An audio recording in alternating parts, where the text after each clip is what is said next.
Hello everyone, कैसे हैं आप सभी। हम उम्मीद करते हैं कि आप अच्छे होंगे, आपकी तैयारी भी बिल्कुल अच्छी चल रही होगी। तो जैसे कि हमारा ये एंशियंट इंडियन हिस्ट्री का हमारा ये जो एक सीरीज चल रही है, उसमें हम आज करेंगे गुप्ता पीरियड के बारे में। यानी कि इससे पहले हमने जो देखा था सातवाहनों का पीरियड, उससे पहले यानी कि मौर्य काल जब हमने देखा था, उसके बाद धीरे धीरे मौर्य उत्तर काल आता है, यानी कि मौर्य साम्राज्य का पतन होना शुरू हो जाता है। तो इसी तरह हम देखेंगे उस बारे में। तो अब देखिए, ये गुप्ता अंपायर सबसे पहले समझते हैं कि आखिर मैप में उनके लोकेशन कितने से कितने हैं। यहाँ पर आप जितना ये ब्राउन क्षेत्र जितना भी देख रहे हैं, उस समय का जो अखंड भारत था उसमें ये पूरा जितना भी एरिया कवर है, ये ब्राउन जितनी जितनी जगह दिख रही है प्लेस, ये सभी गुप्ता एम्पायर के अंडर में ही आती थी। धीरे धीरे जैसे ही मौर्यों का पतन हो रहा था, वैसे बहुत सारे सामंत, बहुत सारे राजा जो थे वो उभर रहे थे अपने अपने समय पर। तो देखिए इसका इतिहास क्या है। सबसे पहले तो भारत का जो राजनीतिक मानचित्र है, उससे मौर्यों के लुप्त होने के बाद कई देसी और विदेशी शासक जो थे वो भारत में आने शुरू हुए, उनका उदय हुआ। उन्होंने उत्तर और दक्षिण भारत को दो भागों में यानी कि अलग अलग भागों में विभाजित कर दिया और लगभग 5 शताब्दी तक उन पर शासन किया था।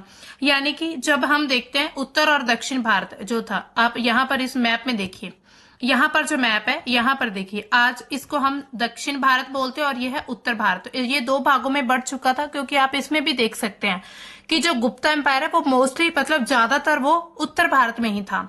तीसरी शताब्दी में उत्तर भारत में कुषाण और दक्कन में जो सातवाहन थे उनका पतन हुआ। उनके साथ ही अलग अलग राज्यों का जब पतन होना शुरू हुआ तो लड़ाइयां चल रही थी। लड़ाइयों के कारण उनका जो एरिया था वो बंटने लगा और उसको ही बोलते राजनीतिक विघटन का दौर शुरू हुआ। यानी कि अलग अलग राजा उभर रहे थे, उन्होंने भारत का विघटन करना, विभाजित करना शुरू कर दिया। इसमें कई छोटी शक्तियों और नए शासक परिवारों का उदय हुआ। यानी कि बहुत सारी छोटी छोटी शक्तियां जो ऐसा सोच रही थी कि अब देखिए, उनको ये पता था कि अब जो है बड़े बड़े साम्राज्य खत्म हो रहे हैं, उनका पतन हो रहा है, तो वो अपना फायदा देख रहे थे।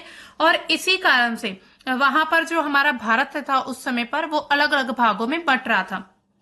इसी पृष्ठभूमि में गुप्त साम्राज्य ने अपने साम्राज्य की नींव रखी। मौर्यों के बाद गुप्तों ने उत्तर भारत के जो राजनीतिक एकीकरण था उसको साकार कर दिया। यानी कि जब मौर्यों का पतन हो रहा था, जो जो हमारा भारत था वो अलग अलग हिस्सों में बंट रहा था। तो उसी समय पर क्या होता है कि जो जब गुप्ता पीरियड आता है तो उन्होंने पूरे उत्तर भारत को एकजुट कर दिया था, उनको एकीकरण किया और भारतीय उपमहाद्वीप के जो अधिकांश भाग को अपने अधीन कर लिया था। यानी कि पूरे भारत के बहुत बड़े हिस्से को अपने अंडर किया था गुप्तों ने। गुप्त युग को प्राचीन भारत के इतिहास का गौरवशाली युग माना जाता है, दूसरा गौरवशाली युग। इससे पहले जो मौर्य थे उनको एक पीरियड को स्वर्ण पीरियड कहा जाता है, क्योंकि उस समय पर भी पूरे भारत को उन्होंने एक करने की कोशिश की थी। उसके बाद ये दूसरा गौरवशाली युग होता है। इसके अलावा गुप्त काल को कुछ इतिहासकार शास्त्रीय युग भी कहते हैं और इसको स्वर्ण युग के रूप में भी माना जाता है। यानी कि इतिहासकारों के द्वारा इसको शास्त्रों का युग कहते हैं, क्योंकि उस समय पर जो शास्त्र थे उनका ज्यादा मतलब उस समय पर ज्यादा प्रभाव था, इसके साथ इसको स्वर्ण युग माना गया। अब हम बात करेंगे कि गुप्ता पीरियड जो था, इसके इतिहास और इसके एक्सपेंशन की, यानी कि हिस्ट्री और इसका विस्तार कैसे हुआ। गुप्तों ने 320 से लेकर 550 ईस्वी के बीच उत्तर, मध्य और दक्षिण भारत के कुछ हिस्सों तक राज किया। यानी कि ये कुछ हिस्सों तक फैला हुआ था। गुप्त वंश के जब शुरुआती टाइम था, यानी कि जब नए नए थे ये साम्राज्य था, उस बारे में ज्यादा जानकारी हमें नहीं मिलती है। लेकिन फाहियान जो चीनी यात्री थे, ह्यून सांग और जो यिंजिंग थे, उनके यात्रा वृत्तांत से हमें इन पीरियड की जानकारी मिलती है। गुप्त ने लगभग 240 और 280 ईस्वी में अपने गुप्त साम्राज्य की स्थापना की और उनके जो पुत्र थे घटोत्कच, यानी कि गुप्त के पुत्र, ये श्री गुप्त उनका नाम है और उनके पुत्र थे घटोत्कच, लगभग 280 से लेकर 319 ईस्वी में उनके उत्तराधिकारी बनते जब उनकी मृत्यु हो जाती उसके बाद। तो सबसे पहले जो होते हैं चंद्रगुप्त प्रथम, सबसे महत्वपूर्ण शासक, क्योंकि इससे पहले जो छोटे छोटे शासक थे इतने ज्यादा शक्तिशाली नहीं थे और उस समय पर इतनी ज्यादा उन्हें युद्ध करने की भी जरूरत नहीं थी, क्योंकि इतने आसपास के राजा शक्तिशाली नहीं थे, तो उन्होंने आसानी से अपने साम्राज्य की स्थापना की। अब इसके बाद जो ये समय आता है चंद्रगुप्त प्रथम का, ये 320 से लेकर 335 ईस्वी तक शासन करते हैं और पहले महत्वपूर्ण चंद्रगुप्त राजा इनको माना जाता है। इन्हें वास्तविक संस्थापक यानी कि असली संस्थापक इनको कहा जाता है। असली क्यों? क्योंकि इनका जो प्रभाव था वो काफी ज्यादा था और इन्होंने महाराजा धीराज की उपाधि भी धारण की थी चंद्रगुप्त प्रथम ने। तो इनका जो शासनकाल था ये दक्षिण बिहार यानी कि जो मगध का एरिया बिहार, उसके साथ ही झारखंड, पूर्वी उत्तर प्रदेश और उनके कुछ हिस्सों तक, कुछ क्षेत्रों तक ये फैल चुका था। लगभग 319 और 20 ईस्वी में उनका राज्याभिषेक यानी कि उनको तिलक वगैरह लगाकर राजा बनाया जाता और गुप्त संवत की शुरुआत होती है। चंद्रगुप्त प्रथम ने लिच्छिव की राजकुमारी कुमार देवी से भी विवाह किया था। यानी कि इनके विवाह, वैसे तो हम देखते हैं राजाओं के बहुत सारे विवाह होते हैं, तो लिच्छिव राजकुमारी थी कुमार देवी, उनसे विवाह हुआ और फिर उत्तर बिहार का क्षेत्र यानी कि जो नेपाल था उसमें अपना जो प्रभाव था वो बढ़ा लिया था। इसके साथ ही कुमार देवी और चंद्रगुप्त प्रथम की जो आकृति वाले सिक्के थे वो भी जारी किए और उन्हें कुमार देवी सिक्कों के नाम से जाना जाता है। यानी कि एक ऐसे राजा, इन्होंने अपनी पत्नी यानी कि कुमार देवी के नाम से सिक्के जारी किए गए और फिर उन सिक्कों को कुमार देवी सिक्के भी कहा जाता है।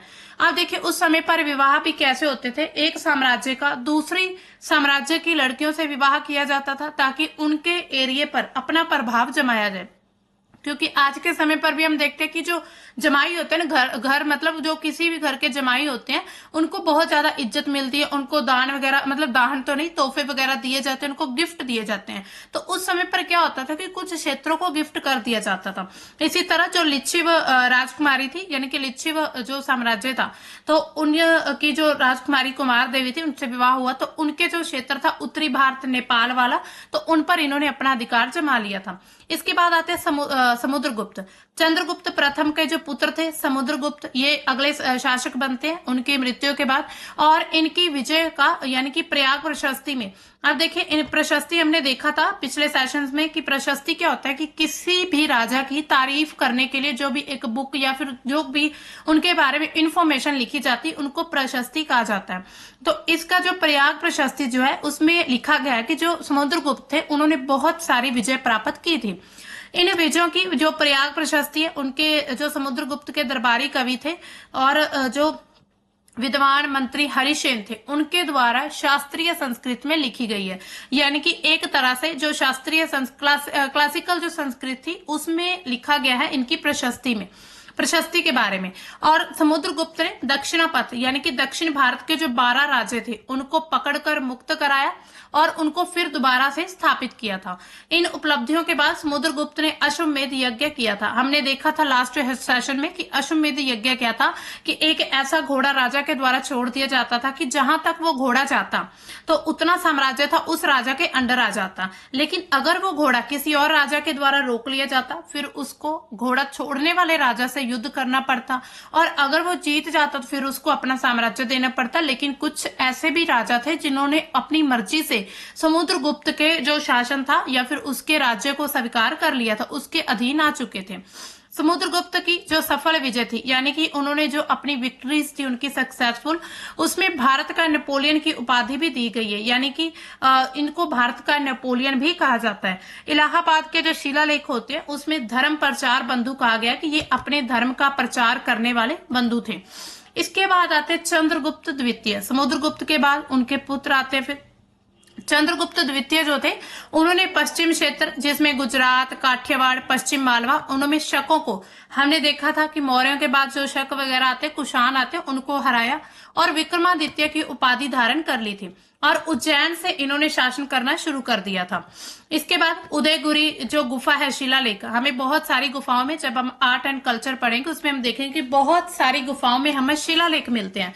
तो जो उदयगुरी गुफा का शिलालेख था विदिशा मध्य प्रदेश में, और जो सांची शिलालेख हमें इसकी जानकारी देते हैं, यानी कि हमें कैसे इंफॉर्मेशन मिलती, क्योंकि बहुत सारी गुफाओं में हमें ऐसी जानकारी शिलालेख मिलते हैं, स्तंभों पर कुछ लिखा होता है, कुछ मूर्तियां बनी होती है, उससे हम जो हिस्टोरियंस होते हैं वो आइडिया ले लेते हैं कि ऐसा हो रहा होगा। उसके साथ ही हमारे जो यहाँ पर विदेशी यात्री आए थे उनके वृत्तांतों से भी हमें जानकारी मिलती है। इसके साथ ही नाग परिवार की जो कुबेर रागा से इन्होंने विवाह किया था, नाग परिवार की लड़की थी और उनकी एक पुत्री थी जिनका नाम था प्रभावती गुप्ता। यानी कि अब आगे इसके बारे में हमें जानकारी मिलती कि जो प्रभावती गुप्त थी इन्होंने ब्राह्मणों को भूमि दान में दी थी और इन्होंने शासन भी किया था। प्रभावती गुप्त का विवाह किनसे होता है? मध्य भारत के जो वाकाटक थे, वाकाटक रुद्रसेन द्वितीय थे, उनसे विवाह हुआ था। वाकाटक रुद्रसेन द्वितीय, इनसे इनकी शादी हुई थी। इसके अलावा जो चंद्रगुप्त द्वितीय थे उनका जो गुप्त साम्राज्य के ये सबसे पहला शासक था जिन्होंने शक सिक्के के समान सिंह आकृति वाले चांदी के सिक्के जारी किए थे। यानी कि इनसे पहले जो ये गुप्ता पीरियड था या गुप्ता जितने भी शासक थे, किसी ने भी चांदी के सिक्के वाले ऐसे सिक्के जारी नहीं किए थे जैसे कि शकों ने किए थे। तो ऐसे ही इन्होंने सिंह आकृति वाले, यानी कि जिसमें लाइन यानी कि शेर बना हुआ था, ऐसी फिगर वाले उन्होंने सिक्के भी पब्लिश किए थे। चंद्रगुप्त द्वितीय ने मेहरौली उनके जो मेहरौली लौह स्तंभ शिलालेख हमें मिलता है, यानी कि दिल्ली के जो कुतुब मीनार में बना हुआ है एक बहुत बड़ा स्तंभ शिलालेख है। उसमें यह लिखा गया कि चंद्रगुप्त द्वितीय ने सप्त सिंधु को पार करते हुए बैक्टीरिया के वालिका को भी हराया था। बैक्टीरिया जहां से हम देखते हैं कि आर्यन भारत में आए थे, जैसे यहाँ देखिए यहाँ वाला जो क्षेत्र था मध्य भारत का, मतलब कि मध्य एशिया का एरिया था, वहां से आते हैं ईरान से आर्यन वगैरह। तो वहां के जो बैक्टीरिया का एक राजा था वालिका, उनको हराया। कालिदास और अमर सिंह उनके दरबार में रहते थे। ये कवि थे, आपने सुना होगा कालिदास का नाम, और अमर सिंह ये भी कवि थे, उनके दरबारी कवि माने जाते हैं। इसके बाद आते हैं कुमार गुप्त प्रथम। तो जो करमदंडा यानी कि फैजाबाद का शिलालेख, इसमें जानकारी मिलती है कुमार गुप्त प्रथम को 4 महासागरों का शासक कहा गया। मंदसौर शिलालेख में समस्त पृथ्वी का शासक, और दमोदरपुर के ताम्रपत्र में महाराजा धीराज की उपाधि दी गई है। अब देखिए उस समय पर राजाओं को इतनी बड़ी बड़ी उपाधियां क्यों दी जा रही थी, क्योंकि ऐसा माना जाता है कि ये खुद को और ज्यादा सर्वश्रेष्ठ सर्वोच्च दिखाने के लिए ऐसी उपाधियां धारण करते थे।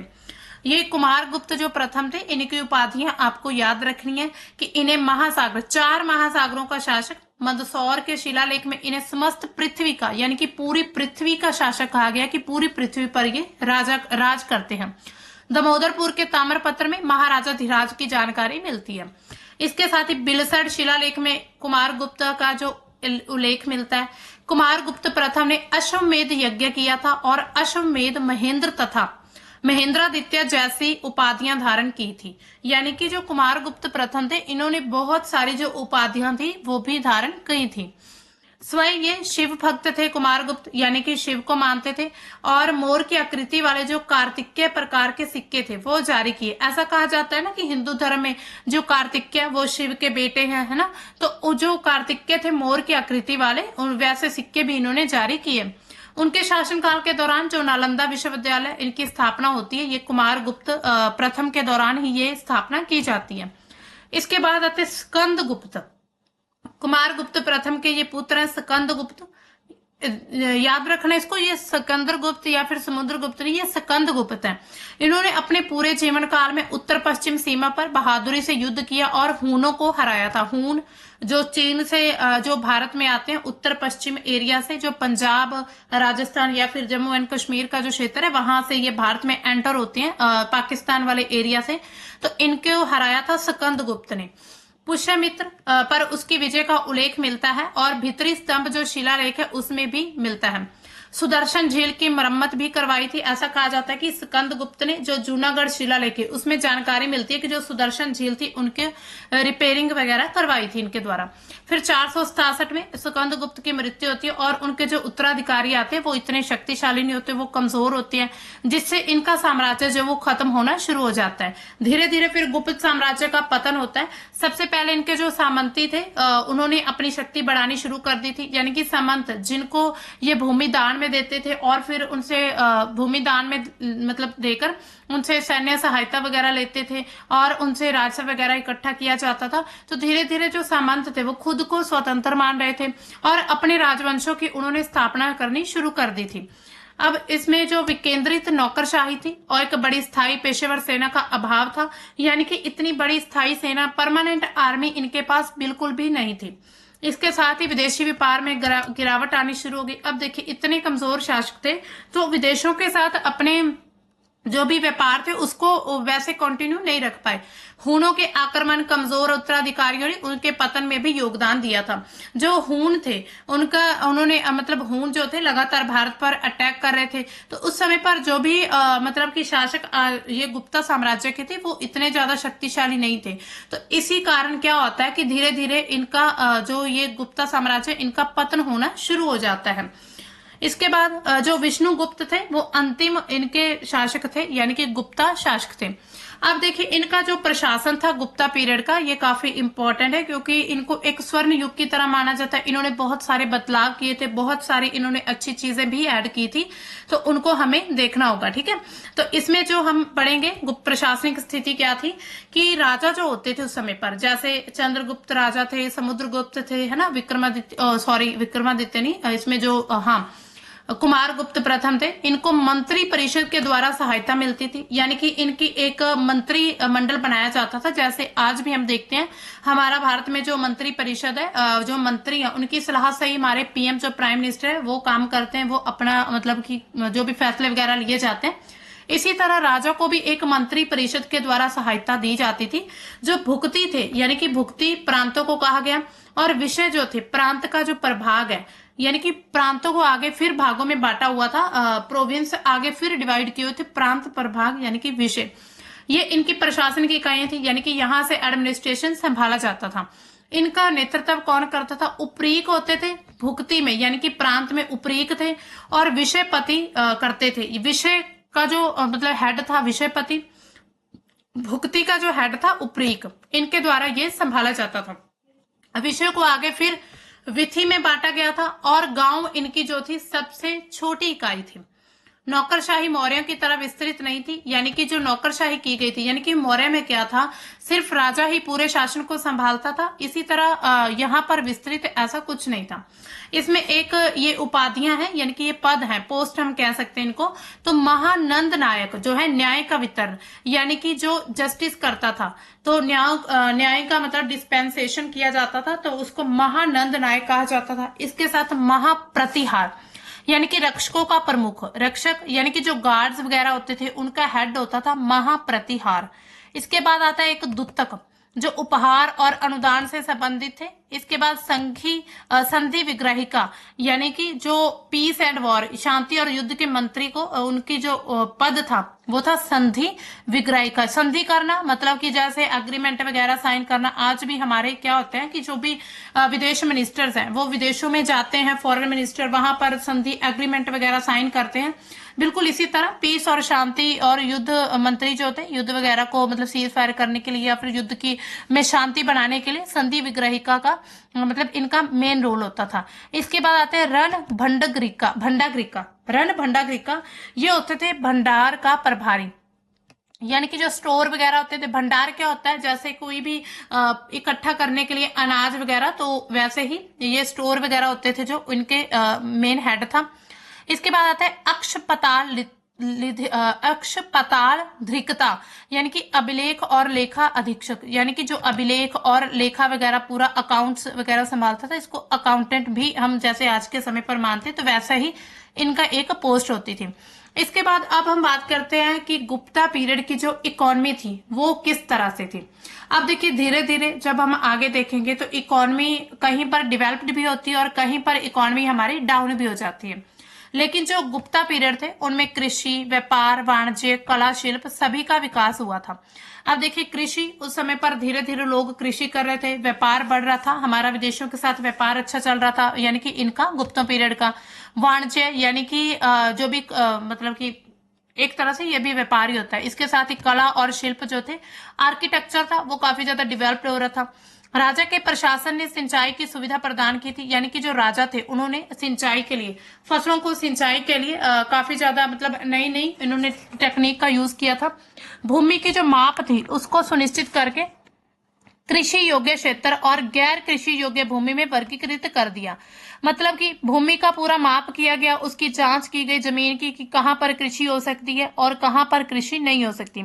तो गैर कृषि योग्य यानी कि खिला या फिर अपरहता, तो ऐसी भूमि में इनको बांटा गया था। भूस्वामी वर्ग जो था, जिसमें मतहर, ग्रामिक और कुटुंबिका जो थे वो काफी प्रभावशाली होते गए, क्योंकि भूमि एक उस समय पर प्रतिष्ठित संपत्ति थी, यानी कि बहुत ही ज्यादा प्रेस्टिजियस एसेट माना जाता था इसको, कि जिसके पास भूमि है वो बहुत ही शक्तिशाली उसको कह सकते हैं, या फिर उसके पास धन दौलत वगैरह ज्यादा है, जिसे बेचा या फिर उपहार में दिया जाता था। यानी कि भूमि उस समय पर मेन थी। जैसे आज के समय पर हम क्या कह सकते हैं, गोल्ड पे कह सकते हैं ना, कि गोल्ड बहुत ही ज्यादा एक तरह से महंगा भी है और ये ज्यादा प्रतिष्ठित माना जाता है कि अगर किसी को गिफ्ट देना है तो गोल्ड दे सकते हैं। तो इसी तरह उस समय पर भी जो भूमि थी गोल्ड की तरह ही काम करती थी। शिल्पकार जो थे वो उपयोगी और विलासिता दोनों प्रकार की वस्तुएं बनाते थे। विशेष शिल्प जो थे कौशल जाति निर्माण का आधार बन गया था। यानी कि एक तरह से जो लोग जो शिल्प करते यानी कि शिल्प कला जो भी करते थे उनको जाति के आधार पर बांटा गया कि ये शिल्पी हैं। इसके साथ ही जो शिल्प श्रेणी थी इन्होंने व्यापारी के मामले को नियंत्रित करना जारी रखा था। जो भी श्रेणियां थी उस समय पर जो भी मतलब श्रेणी बनाई गई थी, तो व्यापारों के मामलों को संभालने के लिए एक व्यापारों की श्रेणी थी। आम लोगों कौड़ियों का व्यापार करते थे। कौड़ी आपने सुना होगा, जो कौडियां जिसको बोलते हैं ना, जो समुद्र वगैरह से मिलती है, तो उनका व्यापार होता था। कुषाणों का जो शासन था उनकी तुलना में कम शुद्ध सोने के सिक्के जारी किए गए थे। यानी कि कुषाणों ने ज्यादा शुद्ध सोने के सिक्के जारी किए, लेकिन गुप्ता पीरियड ने जो सोने के सिक्के तो थे लेकिन इतने ज्यादा शुद्ध नहीं थे। अब इनका जो हम समाज और धर्म के बारे में बात करें कि इनकी सोसाइटी कैसी थी, इनका धर्म कौन सा था, तो समाज जो था ये स्पष्ट रूप से सामंतवादी हो चुका था। यानी कि सामंत ज्यादा इसमें थे। हम आगे देखते हैं कि इनके जो एक सामंत थे पुष्यभूति, तो जो थानेश्वर के पुष्यभूति थे वो भी इनके सामंत। और आगे चलकर इन्होंने फिर जब हम मेडिवल इंडिया के पढ़ेंगे, मेडिवल इंडिया को करेंगे, तो उसमें हम देखते हैं कि ये उन्होंने अपना एक अलग साम्राज्य बना लिया था। इसी तरह ब्राह्मण किया और अग्रहर और जो सामंती सरदारों को भूमि अनुदान प्राप्त हुआ। यानी कि उस समय पर ब्राह्मणों का वर्चस्व ज्यादा है, सामंती सरदारों का प्रभाव ज्यादा था, और अग्रहर जो थे ब्राह्मणों को दान में जो भूमि दी जाती थी। महिलाओं और शूद्रों की स्थिति में सुधार हो रहा था। इस समय पर दोनों को रामायण महाभारत सुनने की अनुमति दी गई और कृष्ण की पूजा करने की सलाह भी दी गई थी। यानी कि इससे पहले जो महिलाएं थी और जो शूद्र थे वो इतना रामायण महाभारत वगैरह नहीं सुन सकते थे और ना ही उनको पूजा करने की अनुमति थी। लेकिन जब ये गुप्ता पीरियड आता है, धीरे धीरे इन्होंने महिलाओं को इनकी स्थिति में सुधार हुआ। उनको रामायण महाभारत और जितनी भी कथाएं वगैरह होती थी, धर्म से रिलेटेड जितने भी कार्य थे, उसमें महिलाओं को शामिल करना शुरू कर दिया था और इसके साथ ही पूजा करने की सलाह भी दी गई थी। इसके बाद भानुगुप्त के एराना शिलालेख से सती और बाल विवाह के अस्तित्व का पहला प्रमाण मिलता है। यानी कि सती और बाल विवाह जैसा अस्तित्व यानी कि एग्जिस्टेंस पाया गया। फाहियान ने लगभग कोई अपराध या फिर मृत्यु दंड दर्ज नहीं किया है। यानी कि जो फाहियान थे उन्हें ऐसा कहा जाता है कि उन्होंने जो अपने वृतांत लिखा था, यात्रा वृतांत, उसमें किसी अपराध के बारे में बात नहीं की, ना ही कोई मृत्यु दंड के बारे में उन्होंने लिखा। यानी कि ऐसा माना जाता है कि ऐसा नहीं हो सकता था, या फिर ऐसा हो सकता है कि वो उनके दरबार में रहते हो और वो राजा के बारे में सिर्फ अच्छी चीजें लिखना चाहते हो, इसी कारण उन्होंने ये सब चीजों का वर्णन ना किया। इसके साथ ही जो चांडाल थे चतुर्वर्ण व्यवस्था से बहिष्कृत थे। यानी कि जो 4 वर्णों की व्यवस्था थी, ब्राह्मण, क्षत्रिय, वैश्य और शूद्र, उनसे अलग एक श्रेणी बनाई गई थी चांडालों की। तो जो चांडाल थे इनकी सिचुएशन ज्यादा ही खराब थी, तो उनके बारे में हमें कोई भी इतनी जानकारी मतलब मिलती तो है, लेकिन वो इस वर्ण सिस्टम से बिल्कुल ही अलग थे। उन्हें गांव की बस्तियों से भी बाहर रहना पड़ता था। यानी कि जो गांव था, मान लीजिए ये गांव है, इसमें जो बस्तियां हैं उनसे अलग रहना पड़ता था चांडालों को। विभिन्न प्रकार के धार्मिक संप्रदाय जो थे शांतिपूर्ण सह अस्तित्व में थे। यानी कि जितने भी धर्म उस समय पर थे, रिलीजियस जितने भी रिलीजन थे, वो सभी एक दूसरे के साथ शांति के साथ रहते थे। वैष्णव या फिर शैव राजाओं ने अपने अपने देवताओं के लिए मंदिरों का निर्माण करवाना शुरू कर दिया था। यानी कि उस समय पर क्या था, मूर्ति पूजा हो रही थी, ऑब्वियसली मंदिर भी बन रहे थे। तो वैष्णव और शैव राजा जो थे उन्होंने अपने अपने जितने भी देवता थे, जिनको भी वो मानते थे, जिनमें भी उनकी आस्था होती थी, उनके लिए मंदिर बनाने शुरू हो गए। इसी काल में पुराण, महाभारत, रामायण जैसे जो धार्मिक ग्रंथ होते हैं उनका भी विस्तार होता है। विष्णु पर केंद्रित जो भागवतवाद का उदय होता है। जैसे आपने सुना होगा भागवत कथा या फिर भागवत गीता या भगवत गीता होती है, तो विष्णु पर जो लिखी गई थी एक तरह से स्टोरी या पुस्तक कथा जिनको हम कह सकते हैं, तो वो भागवतवाद है। और इसी तरह जो कृष्ण पर है वो भगवत गीता उनको कहा जाता है। अब इनका जो धार्मिक संप्रदाय हमने देखा, अब हम बात करते आर्ट एंड आर्किटेक्चर की। यानी कि उस समय पर उनकी कला कैसी थी, कैसे कैसे चीजों का निर्माण हो रहा था और उनकी वास्तुकला क्या थी। अजंता स्कूल जिसमें बुद्ध के जीवन के बारे में जानकारी मिलती है, उसके निरंतर विकास हुआ। उसके साथ ही मध्य प्रदेश के होशंगाबाद के पास बाघ स्कूल का भी उदय होता है। यानी कि एक बाग स्कूल के बारे में एक स्कूल है उनको बनाया जाता है। इस गुफा की दीवारों को स्थानीय विषयों पर सजाया गया था, अर्थात आम लोगों से संबंधित थी। जो भी ये गुफा थी, होशंगाबाद की गुफाएं वगैरह थी, तो उनमें जो भी हमें चित्र वगैरह मिलते हैं वो आम लोगों के बारे में जानकारी देते हैं। विभिन्न प्रकार की छवियों के हमें साक्ष्य मिले, उनके साथ मूर्ति कला का विकास हुआ, यानी कि बहुत ज्यादा ये दिखाया गया चित्रों में कि लोग उस समय पर मूर्ति पूजा करने लग गए थे। इसके साथ ही कई स्थानों से बुद्ध, शिव और विष्णु की धातु पत्थर की मूर्तियां मिलने के बारे में भी जानकारी मिली है कि जो बुद्ध, शिव और विष्णु है उनकी हमें धातु की और पत्थर की मूर्तियां भी मिली हैं। बुद्ध की जो मूर्तियां हैं कांसे और भागलपुर से मिली हैं। भगवान की छवियां पहली बार प्रकट हुई थी, यानी कि ये दिखाया गया कि जितनी भी मूर्तियां, जब पिक्चर्स वगैरह हमें गुफाओं में मिले तो जो भगवान थे उनकी छवि पहली बार यहाँ पर दिखाई जा रही थी। स्तूप और गुफा निर्माण में कमी आ जाती जब हमने देखा कि बौद्ध धर्म इतना ज्यादा फल फूल रहा था, उस समय पर स्तूप बनने शुरू हो गए थे, यानी कि स्तूप भी बहुत बड़े बड़े बनाए जा रहे थे। इसी तरह धीरे धीरे उनमें कमी हो जाती है और फिर मंदिर निर्माण शुरू हो जाता है, यानी कि धीरे धीरे गुफाओं से क्या होता है, फिर मंदिर बनने शुरू हो गए और मंदिर भी बहुत बड़े बड़े, जैसे जैसे राजा अपनी शक्ति को दिखाना चाहते थे उतने बड़े बड़े मंदिर बना रहे थे। जिसमें जो प्रमुख मंदिर कौन से थे हैं, ये गुप्ता पीरियड के दशावतार मंदिर है झांसी में, उत्तर प्रदेश में, यूपी में है ये मंदिर। इसके साथ ही भीतरगांव मंदिर है ईंट में, कानपुर उत्तर प्रदेश में है। पार्वती मंदिर जो है नचना कुथरा मध्य प्रदेश में। विष्णु मंदिर जबलपुर मध्य प्रदेश में। तो आप देख रहे होंगे ये सभी उत्तर भारत में इतने मंदिर बनाए गए थे गुप्ता पीरियड में, यानी कि गुप्ता राजाओं के द्वारा। बाघ गुफा जो है चित्रकला इसी काल की है, यानी कि बाघ गुफा की एक चित्रकला है, पेंटिंग्स है, उनको बाघ चित्रकला कहा जाता है। तो इसी समय की मिलती है हमें गुप्तों के पीरियड की। अब देखिए गुप्तों का प्रशासन कैसा था। इसमें हमने पहले भी देखा था कि जो प्रशासनिक इकाई होती थी भुक्ति अथवा भोग, और उनके जो प्रशासक थे उपरिक या फिर भोगपति। विषय को विषयपति या आयुक्त कहा जाता था, ये जिला होता था, ये शहर होता था विधि, इनको नगरपति या पूर्वपाल कहते थे, और ग्राम को ग्रामिक कहा जाता था। ग्राम सबसे छोटी इकाई थी। अब इसी तरह मुख्य अधिकारी जो थे वो भी हमने देख लिया था सब कुछ ये वाला, कि महादंड नायक जो मुख्य न्यायाधीश होते थे, यानी कि न्यायाधीश जैसे कि हम जज मान सकते इसको। इसके साथ ही महाबलाधिकृत जो एक सेनापति होता था, पूरी सेना का रख रखाव करता था। महाशिवपति जो घुड़सवार सेना का अधिकारी था, यानी कि जो महाशिव था उनको घुड़सवार सेना जो थी उनके रख रखाव की जानकारी सारी इनकी होती थी। इसके बाद महापक्ष यानी कि पटालिख अधिकार लेखाधिकारी था। दंड पाशिक जो था ये पुलिस को कहा जाता था। विजय स्थिति संस्थापक शिक्षा विभाग, ये आप देख सकते हैं विजय स्थिति संस्थापक जो एजुकेशन मिनिस्टर था उस समय पर। सधी विग्रहिक यानी कि युद्ध और शांति का अधिकारी था ये। इसके साथ ही महाप्रतिहारी शाही महल का अधिकारी, जो बड़े बड़े महल बने थे राजाओं के उनका अधिकारी था महाप्रतिहारी। इसके बाद जो संधि विग्रहिक थे उनका पद जो था समुद्रगुप्त के समय शुरू होता है, और हरिशेन ने ये पद जो था ये ग्रहण किया था, यानी कि जो शांति और युद्ध मंत्री थे वो हरिशेन थे समुद्रगुप्त के काल में, यानी कि उनके शासन में। गुप्त काल से ग्राम के मुखिया का पद जो था वो महत्वपूर्ण हुआ, हालांकि उससे पहले इतना ज्यादा इंपॉर्टेंट नहीं था। इसी काल में फिर दीवानी फौजदारी कानून बनने शुरू हो गए। भूमि दान देने की प्रथा शुरू हुई, उसमें बढ़ोतरी होती गई, जिसमें खनन और नमक के अधिकार भी प्राप्त हुए थे।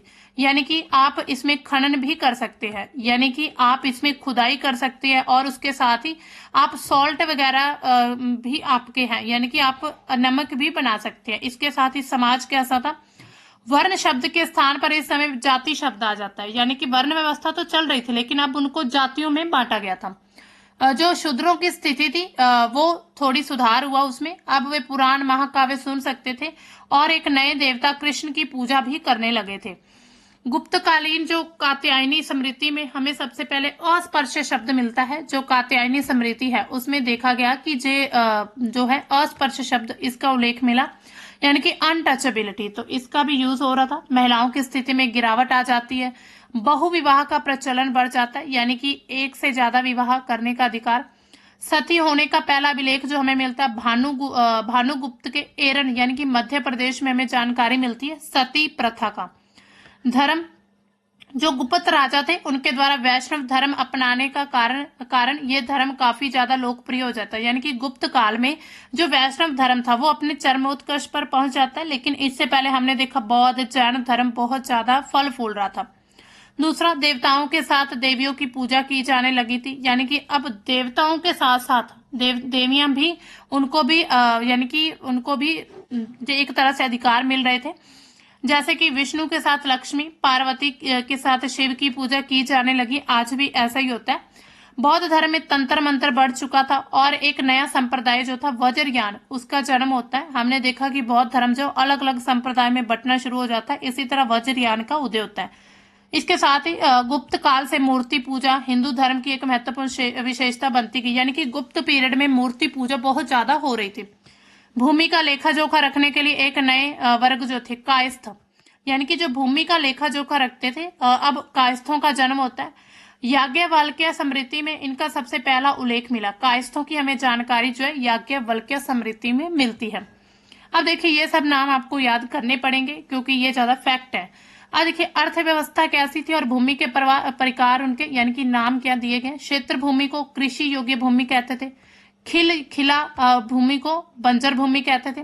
वास्तु भूमि को वास योग भूमि। इसके बाद चारगाह को चारगाह के लिए भूमि और अप्रहत भूमि को जंगली भूमि, यानी कि जो जंगल में होती थी, जंगल की तरह, वो अप्रहत भूमि थी। सबसे पहले हमें जो प्रभावती गुप्त थी, जो गुप्ता की ये हमें यानी कि जो समुद्र गुप्त थे उनकी जो पुत्री थी, उनके हमें पूना प्लेट अभिलेख के भूमि का जो सर्वेक्षण कराने का उल्लेख मिलता है कि उन्होंने भूमि का सर्वे करवाया था। और जिले में भूमि का लेखा जोखा रखने वाला अधिकारी जो था पुस्तपाल, उसको पुस्तपाल कहते थे। भूमि कर आय का प्रमुख स्रोत होती थी। यानी कि जो प्रमुख एक तरह से आमदनी होती थी वो सबसे ज्यादा भूमि का यानी कि लैंड टैक्स से होती थी, जिसकी दर क्या थी, चौथे में से एक हिस्सा या फिर 1/6 भाग, यानी कि 6 में से 1 भाग या फिर 4 में से 1 भाग, ऐसा। सोने के सिक्के को दिनार कहा जाता था गुप्ता पीरियड में। चांदी के सिक्के को रुपयक, रुपयक यानी कि रुपये से आप याद रख सकते हैं। रुपया यानी कि हमें चांदी की तरह दिखता है, हालांकि होता नहीं है, होता भी है चांदी का सिक्का, लेकिन आज के समय पर वो धातु का, तो उसको रुपयक। उसके साथ ही कुषाणों की तुलना में गुप्तों के जो तांबे के सिक्के हमें कम मिलते हैं, कुषाणों में ज्यादा थे, जिससे ये पता चलता है कि आम जनता जो थी लेन देन के लिए सिक्कों का प्रयोग कम करती थी या फिर उस समय पर वस्तु विनिमय प्रणाली चल रही थी। अब इसमें नाटक कौन कौन से इस काल में लिखे गए थे, जो विक्रमावोर्षीय या मालविकाग्नि मित्र और अभिज्ञान शकुंतलम, ये कालिदास के द्वारा लिखे गए थे, उनके जो दरबारी कवि थे। इसके साथ मृच्छकटिकम शूद्रक के द्वारा लिखे गया और स्वप्न वासदत्ता चारुदत्त भाष के द्वारा लिखा गया था। मुद्रा राक्षस और देवी चंद्र गुप्तम ये विशाख दत्त के द्वारा लिखे गए थे। यानी कि ये नाटक हैं, अलग अलग राजाओं पर लिखे हुए थे। अब देखिए महाकाव्य किसके द्वारा और कौन कौन से महाकाव्य थे। महाभारत चौथ महाकाव्य वेद व्यास के द्वारा लिखे गए। रामायण जो वाल्मीकि के द्वारा और किरातु जर्नीय भारवी के द्वारा। प्रशस्ति हमें मिलती है, प्रयाग प्रशस्ति जो हमें इलाहाबाद में, वो हरिसेन के द्वारा लिखी गई थी। इसके साथ ही जो व्याकरण ग्रामर, इसमें अमर कोश जो है वो अमर सिंह के द्वारा, आप नाम याद रख सकते हैं, अमर कोश, अमर सिंह, अमर से अमर याद रख लीजिए। चंद्र व्याकरण जो चंद्र गोमिन के द्वारा, और काव्य दर्श जो है दशक कुमार चरित्र के द्वारा, नहीं दश कुमार चित्र, ये दोनों ही ग्रामर हैं, दंडनी के द्वारा ये लिखी गई थी। इसके बाद गणित और ज्योतिष यानी कि मैथमेटिक्स एस्ट्रोलॉजी के भी कुछ लिखे गए थे। इसमें जो है आर्यभट्टियम, ये आर्यभट्ट के द्वारा लिखा गया था। उसके बाद बृहत जातक जो वृहत साहित्य है, ये वराहा मिहिर के द्वारा लिखा गया। कथा संग्रह यानी कि कथाएं जो है, इसमें एक कथा है पंचतंत्र, विष्णु शर्मा के द्वारा लिखी गई थी पंचतंत्र। और जो है काम सूत्र, ये वात्सायनी के द्वारा काम की मतलब काम के बारे में इसमें लिखा गया था, कामुकता के बारे में। इसमें नीति सार जो है कामंदक के द्वारा लिखा गया, नीति सार जो है कामंदक के द्वारा। अब देखिए गुप्त कालीन की जो कला और संस्कृति कैसी थी, यानी कि आर्किटेक्चर हमने पढ़ लिया, अब कल्चर उनका देखते हैं। तो इसमें जो गुफाएं बनाई हुई हमें मिली है, ये पहाड़ों को काटकर, यानी कि माउंटेन कट केव्स बनाई गई थी, बड़े बड़े पहाड़ों को काटकर, जैसे कि अजंता और एलोरा की गुफाएं महाराष्ट्र में देखने को मिलती हैं। तो ये गुप्ता पीरियड के द्वारा बनाई गई थी। बाघ की गुफाएं हमने जो देखा वो मध्य प्रदेश में हमें मिलती हैं। मंदिर इसमें कैसे थे, हमने देखे थे पहले भी मंदिर, जो दशावतार यानी कि एक तरह से दशावतार यानी कि 10 अवतारों वाला मंदिर हम मान सकते हैं। देवगढ़ झांसी में सबसे प्राचीन और सर्व प्रमुख मंदिर है। शिव मंदिर जो है भूमरा नागौद मध्य प्रदेश में मिलता है। विष्णु मंदिर हमें तिगवा में मध्य प्रदेश में, और पार्वती मंदिर जो है वो नचना कुठार पन्ना मध्य प्रदेश में हमें मिलता है। शिव मंदिर एक और है खोहो सतना पन्ना मध्य प्रदेश में भी है। कृष्ण मंदिर जो है भीतर गांव में मिलता है कानपुर यूपी में। लक्ष्मण जो है सिरपुर मंदिर, अब देखिए ये जो है लक्ष्मण का सिरपुर मंदिर रायपुर मध्य प्रदेश में मिलता है। ये जो सिरपुर मंदिर है ये हर्षवर्धन के काल पर जब हम देखते हैं तो उनके द्वारा यानी कि जो हर्षवर्धन थे उनके द्वारा ये काफी उनकी एक अच्छी मतलब कि कला के रूप में इसको जाना जाता है। उस समय पर इन्होंने इसको और ज्यादा मंदिर को डेवलप करवाया था। इसके साथ ही विष्णु और वराह मंदिर जो है एरन मध्य प्रदेश में मिलता है। ये बहुत सारे मंदिर अलग अलग जगह पर मिलते हैं। जो गुप्ता पीरियड में जो स्तूप बनाए गए थे उसमें कौन कौन से थे, मीरपुर खास जो है स्तूप ये हमें सिंध प्लेस है वहां पर हमें मिलता है मीरपुर खास स्तूप। रतनगिरी जो है हमें ओडिशा में मिलती है। धमेख जो है सारनाथ में, यानी कि ये अलग अलग स्तूपों का भी निर्माण करवाया गया था। अब देखिए इस समय पर जो नागर शैली थी उसको शिखर शैली भी कहा जाता है। जब मंदिरों में बड़े बड़े शिखर बनाए जाते थे इस प्रकार ऊंचे ऊंचे, तो इसको ही शिखर शैली या फिर नागर शैली कहा जाता है। अब देखिए गुप्ता पीरियड हम देखते हैं कि जो उत्तर भारत था उसमें ज्यादातर फैला हुआ था, तो उत्तर भारत में जो शैली होगी मंदिरों को बनाने के लिए वो नागर शैली का यूज हो रहा था। तो इसमें क्या होता था, प्रमुख होता था गर्भगृह मंदिरों में, जहां पर मंदिरों में मुख्य देवता की मूर्ति पूजा के लिए रखी जाती थी, और गुप्तों के समय ये शुरू हुआ था। अब देखिए जो गर्भगृह है ना, ऐसा क्वेश्चन भी आ सकता है कि किन के समय पर ये शुरू हुआ था। तो ये सबसे पहले जो है गर्भगृह जो हमें गुप्तों के पीरियड पर ये शुरू हुआ था। और गर्भगृह आखिर क्या होता है, मान लीजिए ये एक मंदिर है ऐसे, ठीक है। हालांकि मंदिर उस समय पर जो थे शिखर वाले बनाए जाते थे ऐसे, तो जहां पर जो मूर्ति रखी गई, मान लीजिए ये मूर्ति है किसी देवता की पूजा करने के लिए, तो ये जो प्लेस है ना, इतनी प्लेस को गर्भगृह कहा जाएगा। यानी कि जहां पर इनको जिस भी जगह में ये मूर्ति रखी पूजा के लिए, भगवान देवता जिसकी भी, तो उनको गर्भगृह कहते हैं। इसी तरह शिखरों का निर्माण था, यानी कि बड़े बड़े शिखर बनाए जाने लगे थे ऊंचे ऊंचे, तो जैसे राजा अपनी शक्ति दिखाने के लिए शिखर बना रहे थे। इस समय गुप्तों के समय और क्या क्या विकास होते हैं, उस समय पर संकेत पद्धति यानी कि नेशनल सिस्टम बनाया गया था। दशमलव डेसिमल की स्थापना यानी कि उनकी खोज की गई। शून्य का जो प्रयोग था वो गुप्तों के समय गणित के क्षेत्र में बड़ा योगदान है। अगर हम गणित के क्षेत्र में देखें ना, मैथमेटिक्स फील्ड में, तो क्या योगदान है इनका, तो ये इन्होंने दशमलव का ज्ञान दिया, शून्य के बारे में और संकेत पद्धति के बारे में बताया था। इसके साथ ही दशमलव पद्धति जो है वो आर्यभट्ट के द्वारा दी गई थी पाटलिपुत्र में। और त्रिभुज के जो क्षेत्रफल को मापने के लिए आर्यभट्ट ने त्रिकोणमिति की रचना भी की थी, जिसको आप ट्रिग्नोमेट्री कहते हैं। तो उनकी जो स्थापना यानी कि उनकी रचना जो है आर्यभट्ट के द्वारा की गई थी। इसके साथ ही पाई, जो आप देखते हैं ना मैथ में, ऐसी पाई जिनकी वैल्यू क्या होता है, वैल्यू होती है 22/7, या फिर हम उसकी वैल्यू क्या मानते हैं 3.14। तो इनका जो मान दिया गया था आर्यभट्ट के द्वारा ही, आर्यभट्टीय नामक ग्रंथ में हमें मिलता है। बीजगणित की शुरुआत की थी इन्होंने। ब्रह्मगुप्त ने 7वीं सदी में ब्रह्मांड की समस्याओं को हल करने के लिए बीजगणित का प्रयोग किया और गुरुत्वाकर्षण का नियम दिया था, यानी कि ग्रेविटेशन का लॉ जो है ब्रह्मगुप्त के द्वारा पहले ही दिया जा चुका था। इसके बाद जो आते हैं यानी कि न्यूटन वगैरह जो कुछ भी है, उनके द्वारा बाद में उसको डेवलप किया गया। हालांकि ये इतनी जानकारी पहले दे चुके थे। इसके अलावा खगोल विज्ञानी जो थे, और उनके रूप में आर्यभट्ट ने सूर्य और चंद्र ग्रहण के कारण बताए। यानी कि जो खगोल विज्ञानी थे ना उस समय पर, उन्होंने क्या किया कि जो आर्यभट्ट थे, जो खगोल आर्यभट्ट जो थे वो बहुत बड़े एक तरह से गणित विज्ञानी थे। उन्होंने बहुत सारी जानकारी दी हमें। तो चंद्र ग्रहण यानी कि जो सूर्य ग्रहण थे उसके कारण बताया कि आखिर क्यों चंद्र ग्रहण सूर्य ग्रहण लगता है। तो ये सब हमें जानकारी गुप्तों के काल पर ही मिल चुकी थी। इसके कारण उन्होंने जो भी परिधि थी, यानी कि एक तरह से पूरी परिधि हम किसको बोलते हैं, यानी कि सरकमफ्रेंस। मान लीजिए ये ये सर्कल तो नहीं, ये सर्कल है, तो इसकी जो पूरी परिधि यानी कि सरकमफ्रेंस है, इसके माप के बारे में भी बताया था कि इनका माप जो है यानी कि इसका माप कैसे किया जाता है। तो इसी तरह इन्होंने हमें पहले ही इतनी ज्यादा जानकारी दे दी थी।